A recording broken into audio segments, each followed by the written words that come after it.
I didn't start it yet. Oops, sorry. There we are.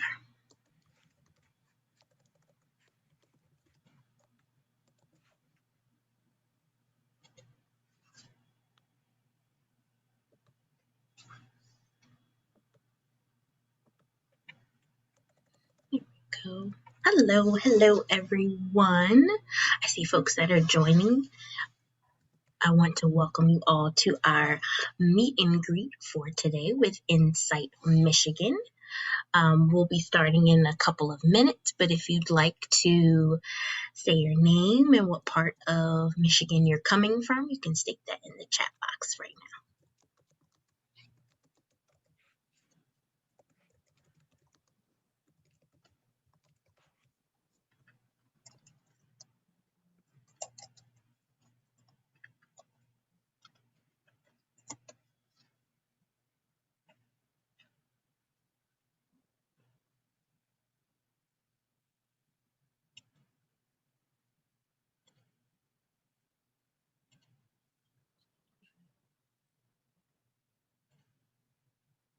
Welcome. I see some from Grand Haven, Superior Township, Southwest Michigan. Welcome. All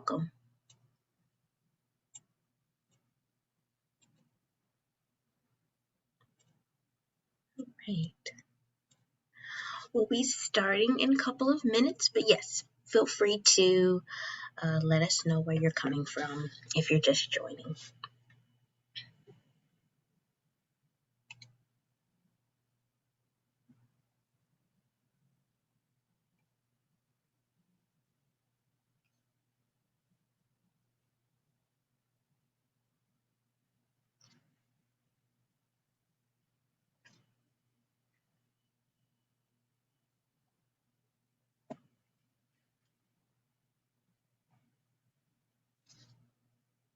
All right.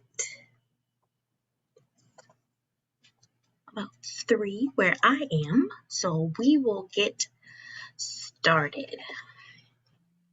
Again, my name is Andrea Wilson, and I work with our HR department and our people experience team.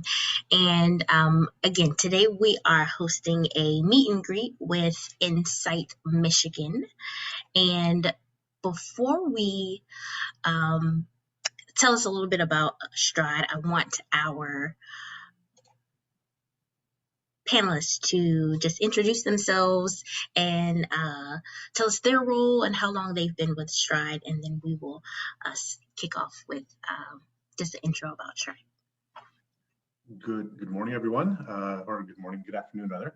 I'm Peter Hoekstra. I'm the academic administrator, also just generically known as the principal here at Insight School of Michigan. Been with Insight or K12 Stride for coming on 5 years now. In education, alternative education for my entire career. So pushing on almost 20 years now. Hello, I'm Teresa Boardman. I'm the head of school here at Insight School of Michigan. I have been with the school for now 4 years, but with Stride about 8 years, and actually worked at a Stride managed school prior to that for about 5 years as a board employee at the time. So I've been with the, in the company or in the family for probably about 12 years now. Hi everyone, my name is Susan Mulmiller. I am a certified teacher here in Texas, and I've taught for brick and mortar schools and for Stride here in Texas. And now I recruit teachers for our Michigan schools. So I'm happy to see all the familiar names. Thank you, everyone. And also we have, if you see Courtney Buchanan and Keisha Pierce, they're also helping me on my team just to manage the chat box. And when we get to our question and answer portion, they'll be funneling questions so we can make sure we answer everyone's question on today.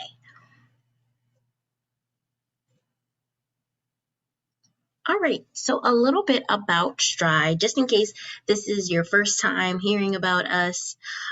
Stride, which was formerly K12, we've changed the name because before we were focusing from K through 12, but now we understand that learning is lifelong.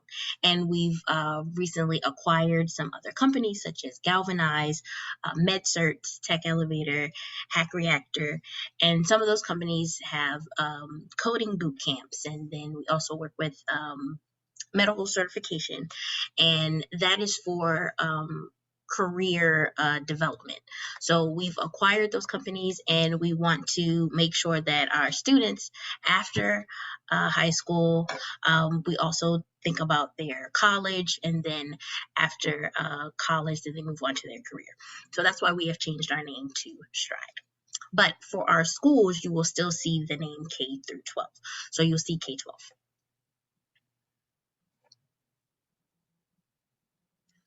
So I'm going to turn it over to our ISMI team, and I will have Peter to tell us more about Insight Michigan. Yeah, ISMI is Insight Michigan. The Insight model of schools is a bit of a niche within the community and the family of the Stride family. We really do focus on students who have had academic difficulties, need of credit recovery, and those additional supports to get across the finish line towards graduation. We're a high school only program. We are currently capped by our authorizer at about at 800 students. We have 34 teachers, all of whom are very passionate and very dedicated to meeting the needs of alternative education programs. So we really are an alternative education school, which focuses on credit deficient students and students who need just something a bit different. We connect with our staff on a very regular basis. I just had open office hours that we had a lively conversation about what we can do, what else we can do to really meet the needs of our students, ongoing professional development, weekly touch base, and as needed additional staff training, intervention, and supports for everyone who comes and joins us. Requirements for us, because we are a public school in the state of Michigan, you have to be Michigan certified. However, we are also open to the new Michigan Department of Education alternative pathways, including some of that recertification pieces that I know are just in the works right now through Michigan Department of Education. We really are very, very focused on student growth. So in order to ensure that our teachers can grow our students, we want to make sure our teachers and our staff have the stuff they need, the materials, the resources, the curriculum they need to really push our students and in some cases drag our students across the finish line. So all the technology, additional training, lots and lots of curricular resources in order to really push our kids through. And currently we're looking for English, math, special ed teachers live right now. So that's where our need is currently. Thanks, Peter. I would just add, he covered most all of it wonderfully, but just some other information is our authorizer is Central Michigan University. So we work really close with them on all of our compliance issues and items such as that. And with them, we are, really embracing that alternative education program model. And in addition to our 34 teachers, we have probably about 51 total staff. So we have quite a large support staff of advisors, school counselors, school social workers, and we do a lot with social emotional learning, even at the high school level for this very at-risk population. Yeah, so we really do embrace we have to do Maslow before we can do Bloom. We're going to meet our students where they are and give them the social emotional support so that they can access their learning and grow academically.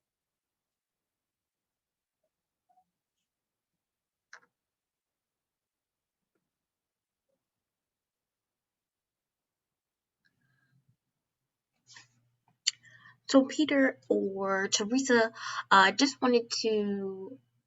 want to talk about how virtual teaching does work, just in case for those that may be coming from brick and mortar. If you could just talk about what a day is typically like for a virtual teacher at your school. Sure. We try to keep our live instructional sessions relatively small with the number of students that are assigned to them. So that means that there's some iteration throughout the day. Our students, or our teachers rather, have about 4 to 5 live sessions, right around 45 minutes to an hour a day, where they are giving live instruction. Depending on the schedule, we do have to build out a schedule that looks a little bit like a brick and mortar schedule because of the needs of live instruction. And we know that live instruction and camera facing live instruction is extremely important for breaking some of the barriers that our students have coming into school. They have not necessarily had a lot of success in their traditional setting, so we have to be the real person on the other side of the screen. The teachers, live classes throughout the day, abundant time throughout the day. It is an 8-hour day, and if you're teaching live for 4 to 5, 45 minute to an hour sessions, there's abundant time for the data work that has to happen, for data-driven instruction, grading, making connections with families, and doing the planning. So this is very much a full-time job. The hours are 8 to 5. In the past, we have had some flexibility there for some of our staff who were willing to do something outside of the traditional workday. So we run a night program where some of our teachers do support our students in the evenings. The curriculum is provided. We really do lean into the rigorous and quality work that comes with K12 Stride curriculum, and we do make modifications to the curriculum in order to meet the needs of our students. And for students, it's fairly similar. They have generally 4 classes a day, live sessions with very sort of active engagement, and knowing that real-time work in the class is really important. That time with the teacher, as Hetty would say, the teacher is the thing that makes student success. And so that real-time, live time with teachers is very important to us. And because we are more focused we are solely focused with our high school students, the learning coach, or what is quite often just like the parent, that time is considerably less extensive because we're working with generally older students. What I missed, Teresa? I'm trying to think. You covered that pretty well. Like I said, I think things that are more non-traditional for our environment, again, is just that outreach that Peter talked about. So, I know sometimes in traditional education settings, it's, I have to call home. We make lots of calls home. We knock on, we haven't knocked on doors yet, but we do have police knocking on doors doing wellness checks. We may end up knocking on doors someday, who knows? But we also have a internal meta texting program for our teachers who can text via an online soft phone, so that students respond much more readily to text messages, but that way you have the equipment to do it without using your home or your personal phones for that. But the outreach piece and making those connections, I think, are key for our environment with this, again, credit deficient population who we're really trying to get to graduate. And one of the pieces I have in consistent communication with all of our students is these little finish line flags in everything I do, because as a credit recovery school, we encourage them to come up with a plan for whatever it is after high school. It may or may not be college. It may be joining the workforce. It may be continued parenting. It may be military. There's a lot of options that our students choose. So we talk about a finish line, getting across the finish line to what is the next thing for our students.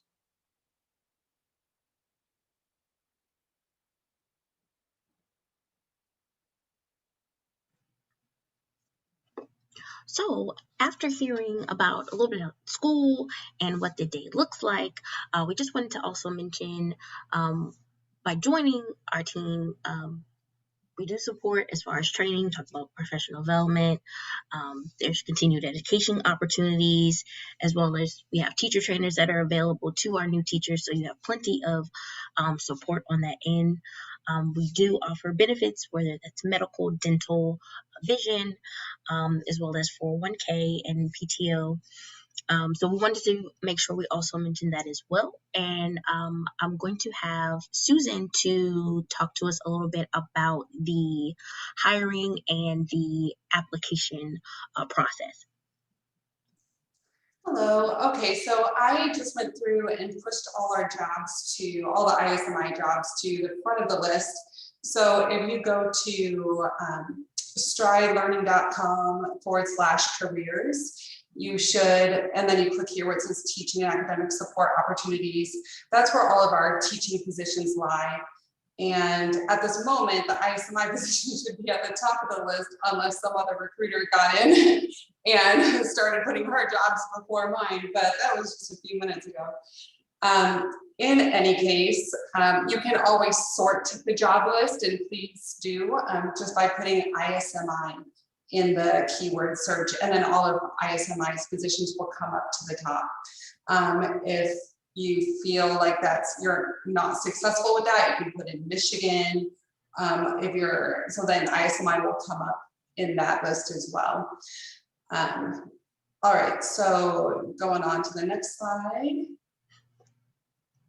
At this moment, we should also, as was mentioned in chat, add to the list that ISMI is also hiring a counselor.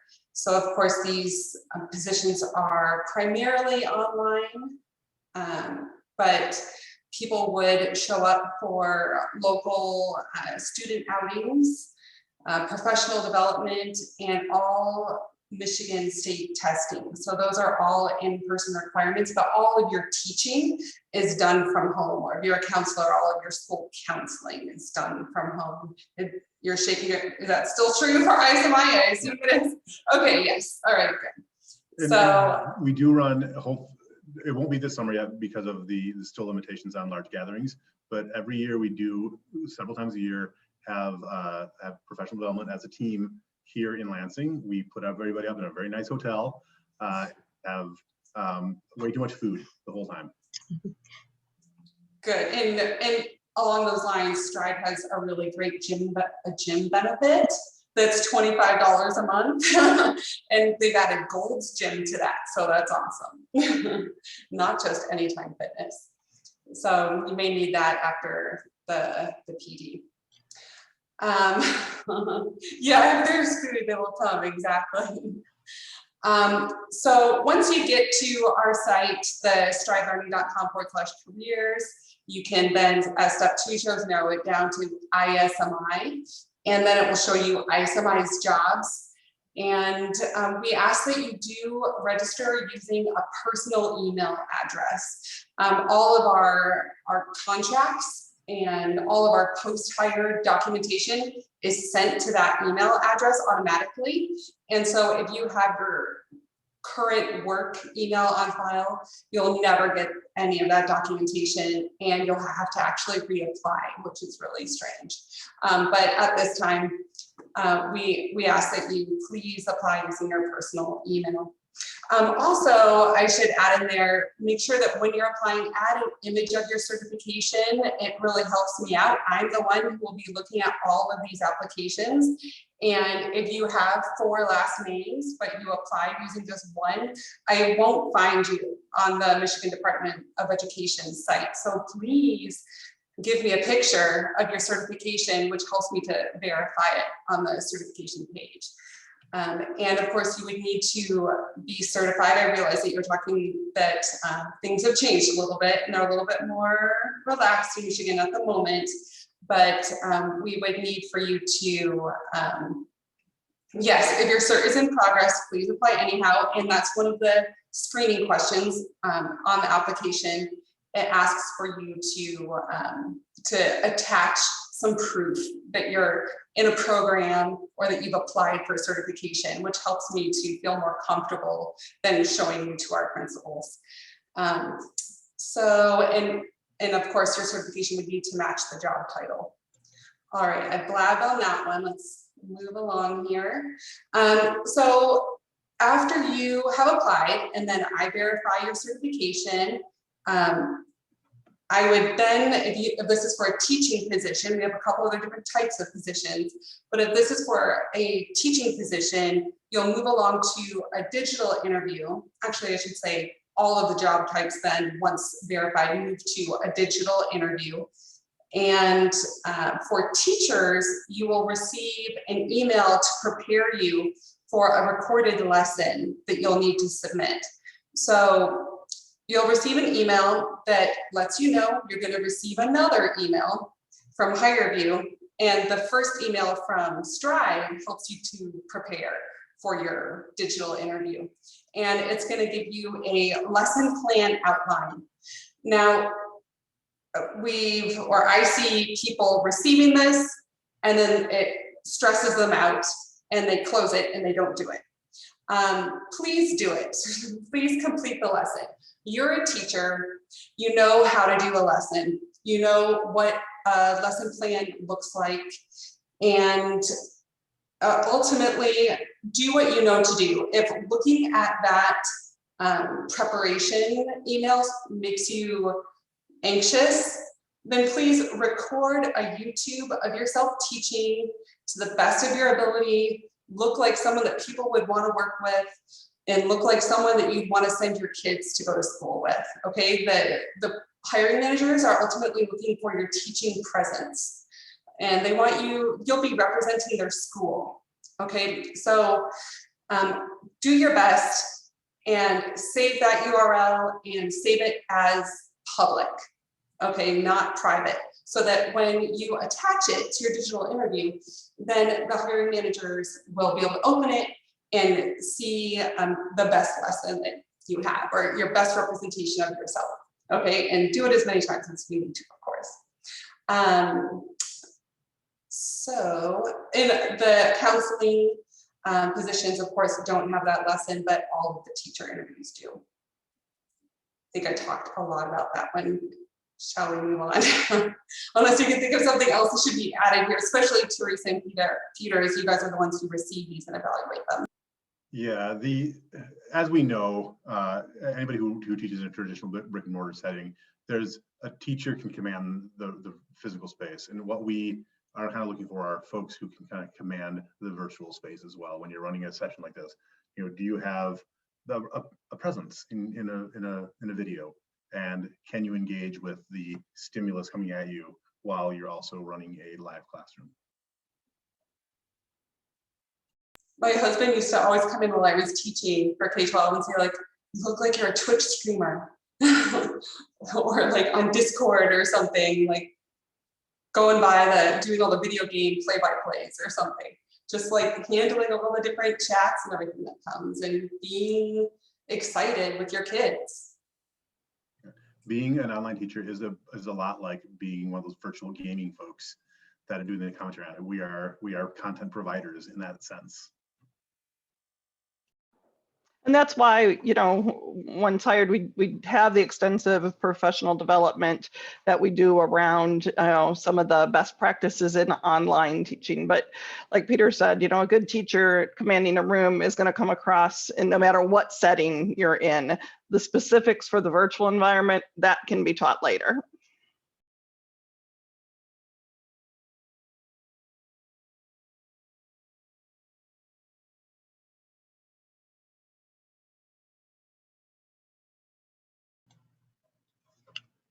All right.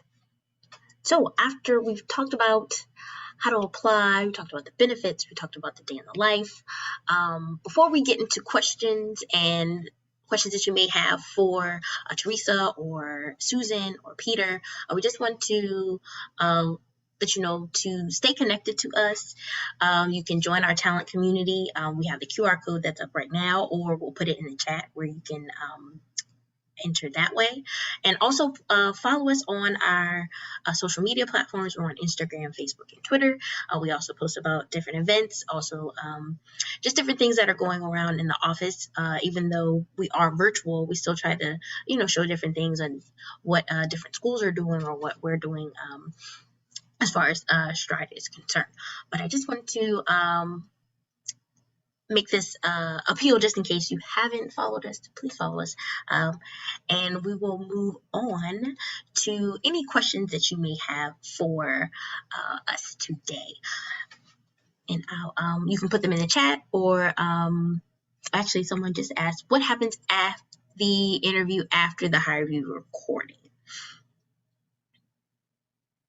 And I'm guessing this is the first one, and I'll go back I to assume, like, if you have recorded so after you've completed your recording on YouTube, you'll then go over to Higher View and, or I'm saying YouTube, it can be any video platform that you're able to share with people. Then you'll go over to Higher View, which you'll have received an invite for, and you'll be recording answers to other just very typical teacher interview questions. And then in the 8th one, you'll cut and paste that into the interview. And then the principals need to watch all of those interviews. And I believe, as is typical, and you can correct me, that once you've narrowed it down after watching all these lessons, hours of lessons, you are then reaching out to people by phone, most likely, phone or email.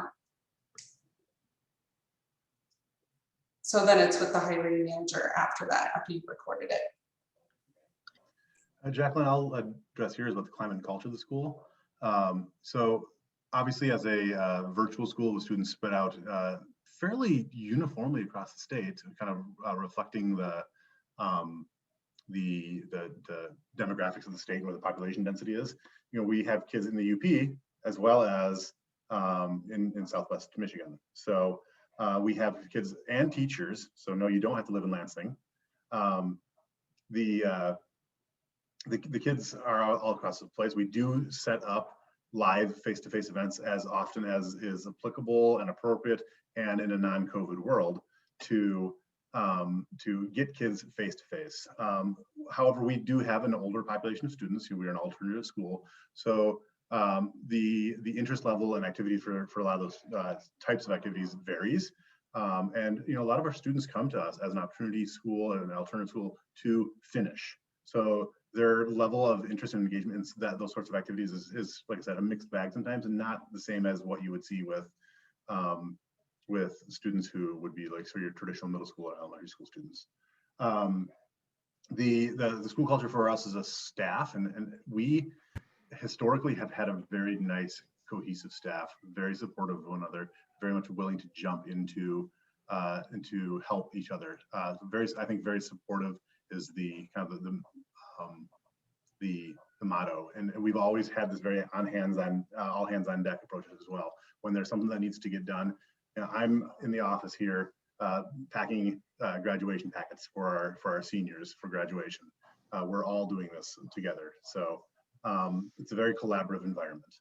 Peter, I was going to add only a little bit to that. Sorry, if you weren't finished. I think no, in terms of just the other piece for culture for students is that although, again, we are alternative education, and I see the question about what do we mean by that, and I'll get to that in a second. We do have some traditional items even in a virtual world. We have a yearbook committee, we've got an art club, we've got a foreign language kind of club that are all online. And we do, in a non-pandemic year, have extended learning opportunities that are face-to-face events at museums or other, items or places throughout the state. Because we service the entire state of Michigan, our students, like Peter said, are geographically pretty much where the populated areas are, but we have representation from over 400 local school districts across the state.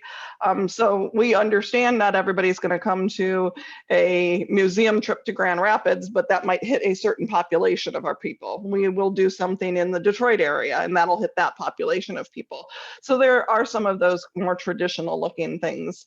And in terms of what we mean when we say alternative education, again, typically credit deficient. We are, maybe with students who are parents themselves, those kinds of things. But beginning in the 22-23 school year, in working with our authorizer, they've put some parameters kind of around what alternative education is meaning, and we're kind of moving in that direction. So by 22-23, we're looking at about at least half to 60% of our population will be couple grade levels probably behind their graduation cohort and have another risk factor of either having failed something, maybe having mental health issues, parenting, a variety. I mean, obviously, if you're 2 credit or a couple cohorts behind, that there's another risk factor there typically. Yeah. And we'll also be enrolling not this next school year, but beginning the 22-23 school year, students who are only 16 years of age and older, which will already be their risk factor.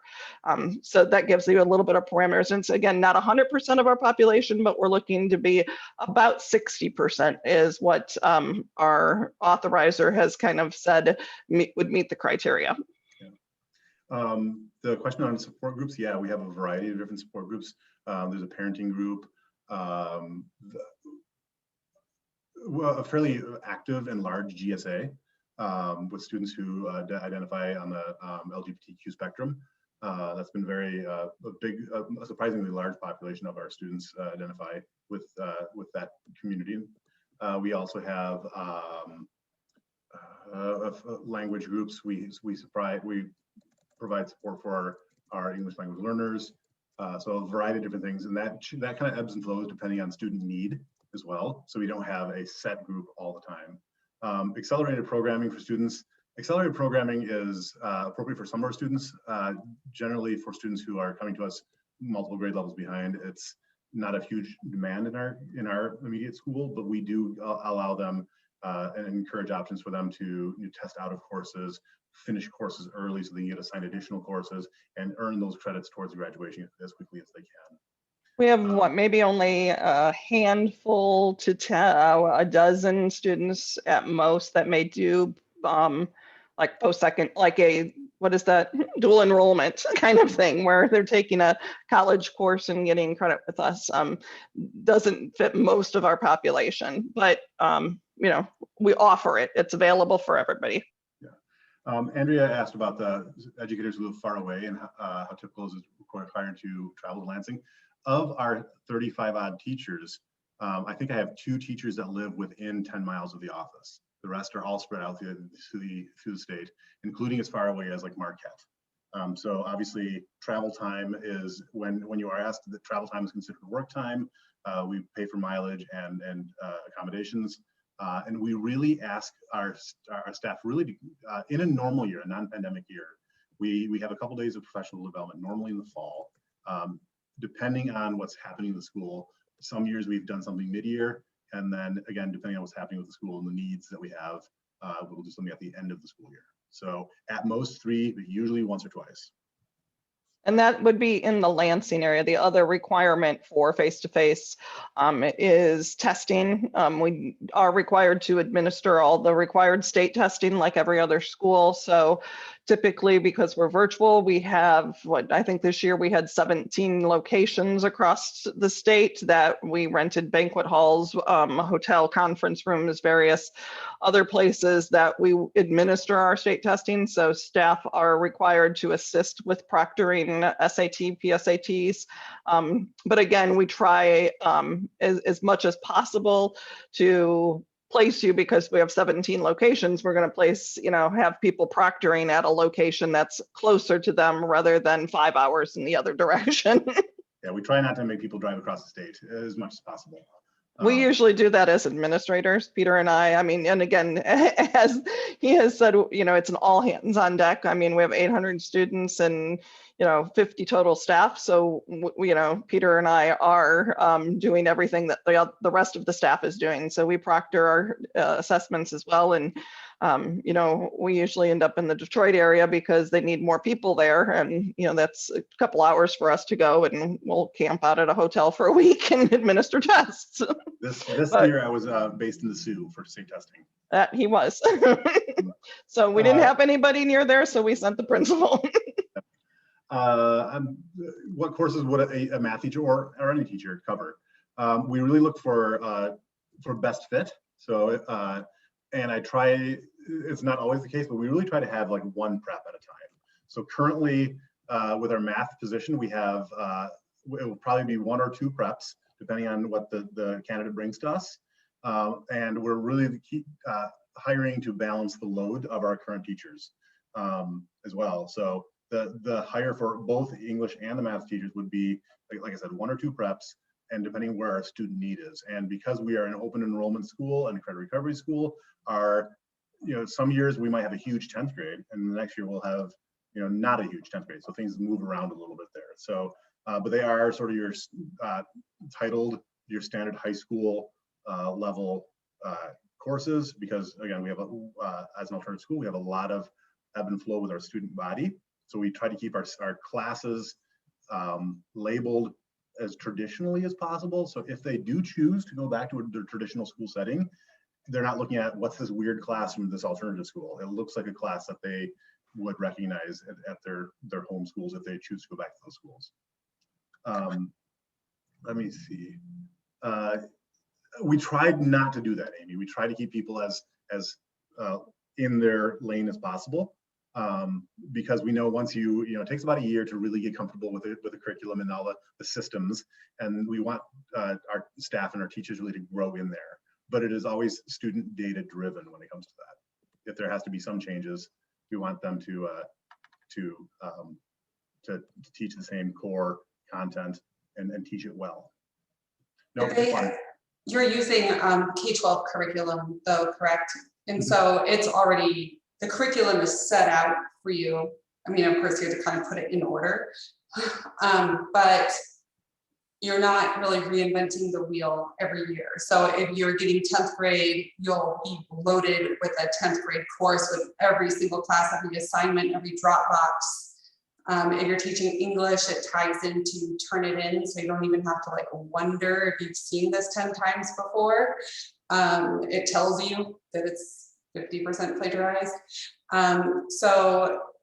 It's all pre-set up for you, but what you would be coming up with would be the live class sessions, as well as you'd be managing differentiation of that curriculum for students. I think the other thing we would do, at the school level is we've worked really hard on some of our curriculum mapping and aligning for power standards and things like that. So some of that work has been done in all the subject areas. So we would also be able to share kind of what's been developed with, if you had algebra 2 and geometry, we could say, well, here's the geometry standards that we really focus on and that we've narrowed down as a school are the ones that need to be covered. So we can share, we share all of those resources and items as well. I'm sorry, Peter. I keep thinking of things. And we have a curriculum coordinator who can help if you have questions in those areas. And we have instructional coaching, who is just that non-evaluative partner for you. So when you're working through some of those things, it's always another brain to bounce things off of. Sorry, I got excited. Yeah, and that's piggybacking exactly what I was going to say with the mentoring and the coaching. Yeah, we have mentoring and coaching. We have departments sort of within the department go to individuals that are very supportive. And I know with the K12 onboarding piece, there is the very specific targeted onboarding training for new hire teachers every year. That's both synchronous and asynchronous, live, and just getting into the trainings for all new hire teachers.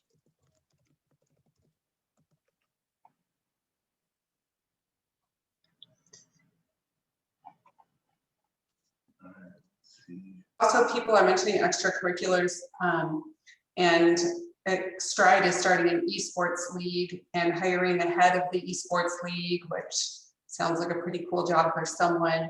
But so that is really a field that we should dominate as far as sports go, and we're going to get a ton of kids interested in that. In-house, we have a couple of our own clubs. We have the GSA, obviously. We have a set of 3D printers for kids who want to get into that sort of stuff, and then our teacher will actually 3D print to them and mail them what they've 3D printed. We have a World Cultures Club that we've done, and every year our folks come up with something new for what they would like to bring in and have our students engage in. So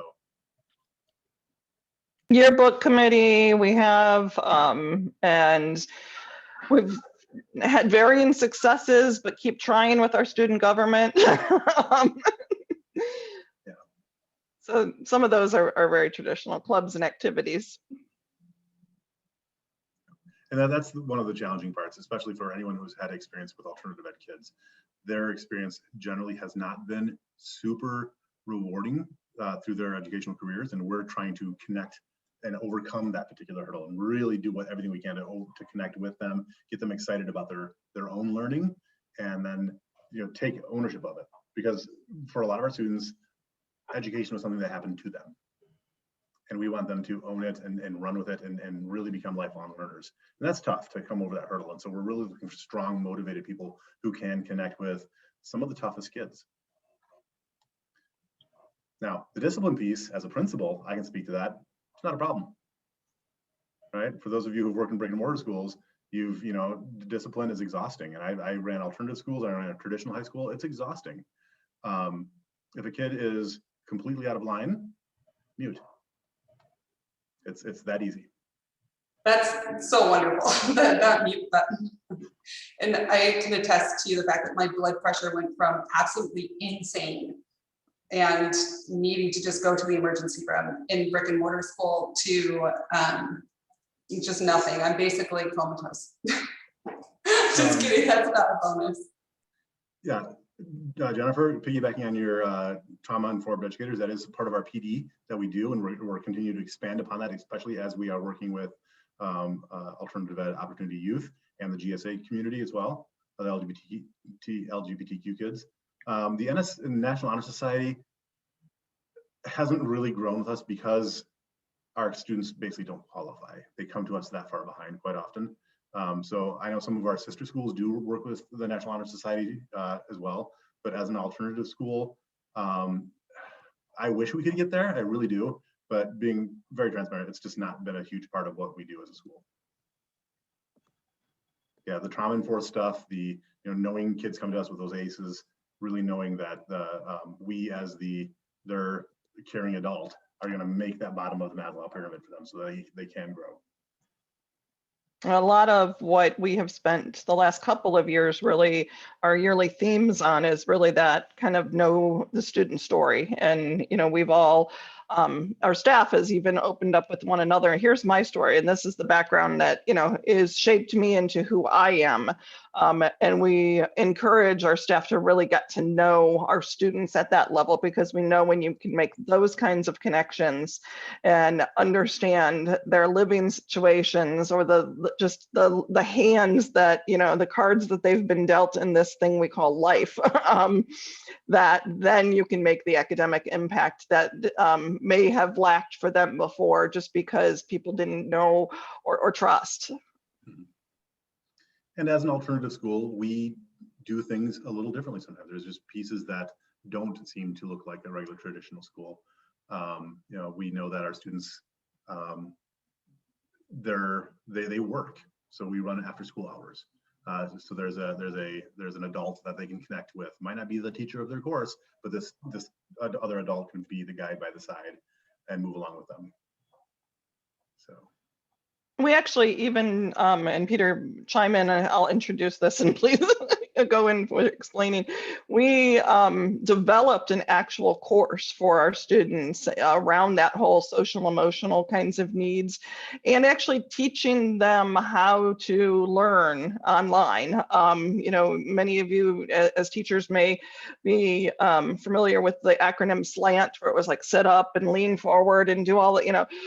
We developed a Knight's Learn, and a Learn is our acronym for things like logging on, being engaged, netiquette, all of those kinds of things. And it's actually a half-hour class in their schedule every day, where we teach them how to be a student. We teach them social emotional skills. We teach them test taking strategies throughout the year. We do some SAT prep. It's kind of a combination catch-all. Yeah, and it's been well received. Right? It proves the point that the kids need the connection.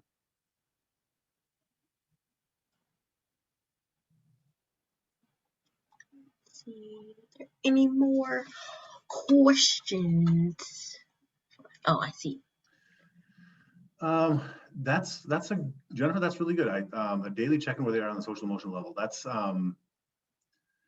something I think we could develop moving forward. I think that's a good way to do it. I know a lot of our teachers have protocols in place for their individual classes. Like, where are you today? Use an emoticon to tell us where you are today if they don't want to be on camera or actually say it. So there's a lot of different pieces in place that are happening within the classroom level. At like a broad school level, not necessarily. It's more, you know, do the students feel comfortable enough with you as a teacher to share where they are feeling today?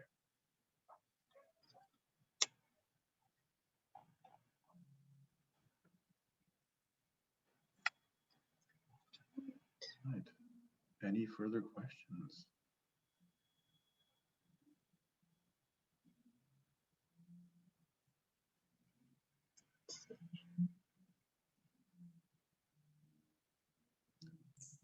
HVAM is another school. It's a K12 school in Michigan. So if you're elementary certified, I know that they're looking for a lot of elementary teachers right now at HVAM. So if anybody in here is elementary and not high school certified, then you might want to, you could always sort our job boards by HVAM then if you're looking for elementary positions. And we also, oh, go ahead, Peter. I was going to say we put the link. HVAM and Insight, even though we are different schools within the same K12 umbrella, we actually work very closely together. We did state testing together as a partnered school because we're two of the smaller schools within the program. So we collaborate with other schools, and we encourage our teachers to also kind of cross-fertilize their ideas and work together as much as possible. That's cool. And we've also put back in the chat just the link again to our job board so you can look at our current positions that are open with Insight Michigan. We'll also put the link to join our talent community if you want to stay connected to other future events that we have, and also to, again, please follow us on Careers at Stride, either on Instagram, Facebook, or Twitter. Diane put a quick question in about planning. So Diane, just like as in a traditional school, you would be provided with the curriculum and the resources, like sort of like the math textbook. But then we know that our students, our instruction has to be data driven. So we do ask our instructors to take the resources and take the state standards and develop either, you know, modify the existing lessons that are prepared within the curriculum and make it their own. Really, we encourage our teachers to make it their own. We are not a scripted lesson type school. Teachers are the magic sauce when it comes to connecting with kids. So scripted lessons are not what we do.